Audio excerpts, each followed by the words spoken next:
Alrighty guys, it is Qaaman here today, and I'm bringing you a Dragon Ball Xenoverse survey that Rhymestyle shared with me today. And in this video, I'm going to be sharing several things that Bandai actually wants us to post about the actual Dragon Ball Xenoverse gameplay itself. What I'm going to do here is I'm actually going to read through and kind of answer these with you guys and sharing my opinions and my thoughts on all this. And, you know, what you guys could simply do, I'm going to leave a link in the description for you guys to check it out. Post your response. They were saying that they're going to take this very, very serious. And essentially, Xenoverse is going to be highly tailored to what we post in our actual reviews. But it's a great thing that they're already, you know, working on Dragon Ball Xenoverse 2. So, let's start off with the first question here. How did you acquire Dragon Ball Xenoverse? Purchased it digitally for the PC. How did you find out about this game? Various sources, but I guess the best one is a friend told me about it because Rhymestyle and Thundershot promoted it so much. Are you a male or a female? Well, I'm a Namekian, but I'm going to put male.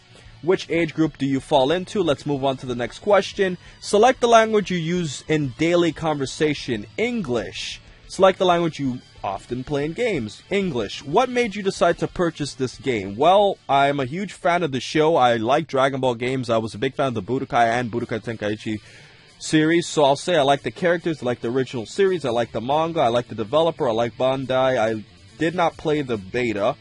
I was definitely influenced by the social media and actually helped, you know, to some degree with it. I was also influenced by friends, online personalities, and I did like a lot of the advertisements. Although it was kind of funny that everybody thought that red-headed looking Gohan was actually a character in the game until they realized that that was actually like their default, you know, custom character. Sorry, James, but I'm actually recording something here. Alright, so let's see. What are the positive points of this game? Alright, so we got gameplay, game volume. I think this is pretty fun. Dragon Ball characters. I'm not going to click the custom character creation system for one personal reason, which I'll explain more later on. I think the story's great, the music's great, visuals are great. Online battle systems, I'm not going to click on that for one reason. Localization's good, even though I've never played it. You know, Dragon Ball Nation was suggesting it was. And they also did a good job promoting it. Now, let's talk about some of the negative points of the game. Negative points, I'm going to go with online battle systems and character creation systems. Now, here's the reason why, guys. I'm going to make this kind of brief for you here. Essentially, the reason why I have a problem with the character creation system to start off with is, number one, I think custom characters are overpowered. I've played countless hours on Xenoverse. Dragon Ball Nation has too. And I'm not tooting my own horn, guys. I don't want to sound egotistical. I don't want to sound... I don't want to show off. I'm just being completely honest, and I'm also basing it off of what my subscribers have told me. I'm an above-average player. Dragon Ball Nation is an above-average player. As a matter of fact, I was playing, you know, Xenoverse with him about 3 hours ago. You know, Rhymestyle's an above-average player. Thundershot's an above-average player. And we've noticed that when you use custom characters, there's significantly less skill involved. And there's a lot of points that I want to prove out here. First things first is let's use a scale. So my two best characters in the game are number 1 Pan, number 2 Piccolo. And fighting Jamie the Legend, who's one of my subscribers, I made a fan duel with him. He used Super Saiyan 4 Gogeta and I used Piccolo, and I beat him. He used Super Saiyan 4 Gogeta, who has somewhat of an advantage over Piccolo. So the in-game characters do have some advantages over each other, but they're a lot closer in skill as opposed to the custom characters. So I beat Super Saiyan 4 Gogeta with Piccolo, but once he used his custom character and I was still using the same variation of Piccolo, I lost 20 times in a row, couldn't even take away a third of his health. That's how hard it was. You'd also factor in that, you know, when you're using custom characters, everybody stacks all of their points into very, very few categories. That makes it very, very difficult. For example, if you're using a physical build, and a lot of people, you know, use... you know, a lot of the male characters for the physical builds. If you stack all of your points into health, basic attack, and strike super, you're going to be extremely high in those categories. You don't really need to work on the others because that's not what your character really does. And then you're going to be killing people in 7 or 8 punches, which is ridiculous. I think it's broken. It's just too difficult to deal with. You have to be astronomically skilled to win a fight against a custom character, or you have to use a custom character yourself. And Rhymestyle has pointed out, and I agree with him to some degree, you can counter a lot of these broken builds, but it's not fun to play against. I don't have fun playing against a guy who can wipe out my entire health. I'm not exaggerating with this, guys. I'm level 99. If I'm using Pan, I've tested this because I've played with some other characters. Frieza, Golden Frieza is already broken enough with his Emperor's Death Beam. Okay, if you put it on a custom character, it makes Frieza's Emperor's Death Beam look like a joke. I've seen people one-shot opponents because they stack everything into Ki and Ki Blast Supers, and they literally one-shot level 99s, or nearly one-shot them if they could get that off in just one hit. I've seen it take 80, 90, 100% of people's health bars, and I had a 100 health, and it took like 90% of my health because I was playing against, I think it was a female human build, which is just ridiculously broken. And I just think that the character creation system is just not fair. I don't think that it has anything to do with skill, and quite honestly, I also think the races aren't that good. For competitive play, I will tell you this much: Super Saiyan is actually not good. It's actually bad for you, because what people do is, it's good for, like, you know, doing parallel quests and like maybe the story mode, but if you're using Super Saiyan against real players, it's actually a disadvantage because your energy is going to be draining. And I've learned that in competitive play, maximum Kai charge and all those Kai charges are useless, because most of the time you don't have time to really charge because it's going to take too long and people are going to be trying to hit you while you're trying to do it. So your health is going to be going down. If you go Super Saiyan, they're just going to fly around and make you basically just use all of your energy up, and then you're going to be at a disadvantage.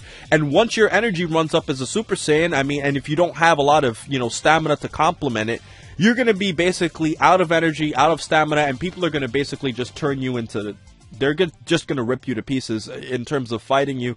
So I just think that the Saiyans are underpowered, the Majins are overpowered, Nameks are average, the humans are also really good too. The Frieza's race is in the middle.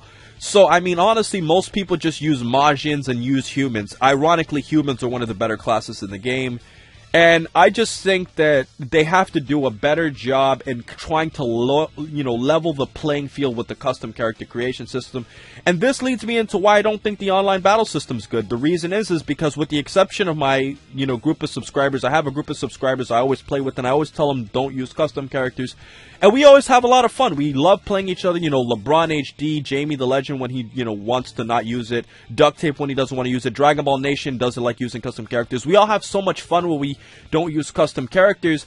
But if you try to actually compete against the other players, they're going to be using nothing but broken builds. And basically, a custom match is basically who can create a more broken character. That's basically what it is. It has nothing to do with skill. And if you play a really skilled player who is good at making custom characters, good luck. Rhymestyle is good at making custom characters, and he's already good at the game. So good luck trying to beat a person like him or Thundershot, who's already knowledgeable about the game, has skill, and makes custom characters. It just makes it a very, very, very difficult, situation to play against. So that's why I don't like the online battle system, because I just don't like playing against people who use custom characters.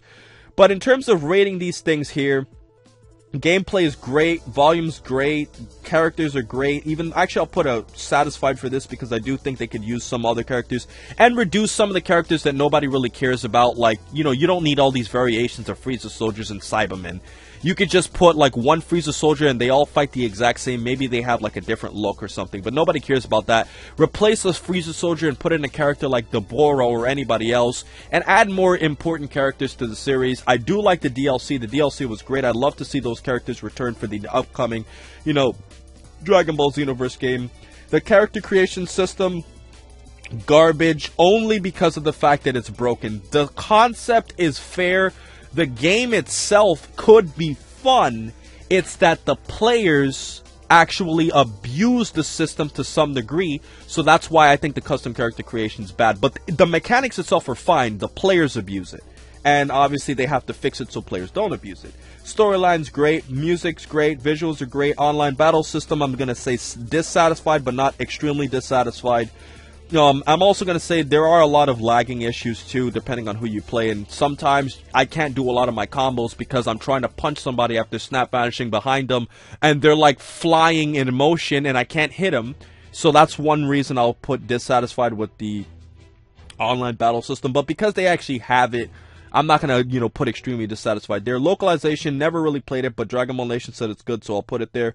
And I think they did a good job, reaching out to us, I'm trying my best to help out. In terms of the actual localization, I would say, well, actually, if you're talking about the localization, they're actually referring more towards, the in-game, localization for, I guess you could say, like a certain region. I thought they were actually talking about like the local battle in the game. I guess that's not that important.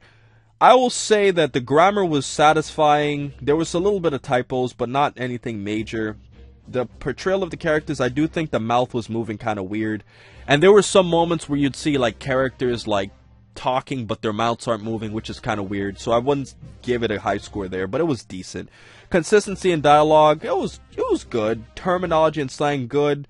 Voiceover quality, good. Not great. They could improve on this a little bit, and I definitely saw the English voiceover version. So that basically concludes it here, guys. This has been my Dragon Ball Xenoverse survey. I hope you guys enjoyed. I went really in depth about a lot of my thoughts about the game, and I'd love to hear your thoughts in the comment section below on what you guys think needs to be improved. Please check out, I'll post a link in the description for you guys to actually check out this survey so you can actually, help them out in Bandai. I think they're going to do a great job. All they got to do is, improve the dialogue a little bit, nerf the custom character creation system, and make the races balanced, because I do think some races are just simply significantly better than others. And I think that next time around, I think that Bandai's going to do a great job with Xenoverse. I really, enjoy the game. I'm going to do an in-depth review, once I'm finished doing everything I need to do with it. But that concludes my video for today, guys. I hope you guys enjoyed this video, and most importantly, over everything else, please remember to rate, comment, and subscribe. And remember, as I always say, to have a great day, guys.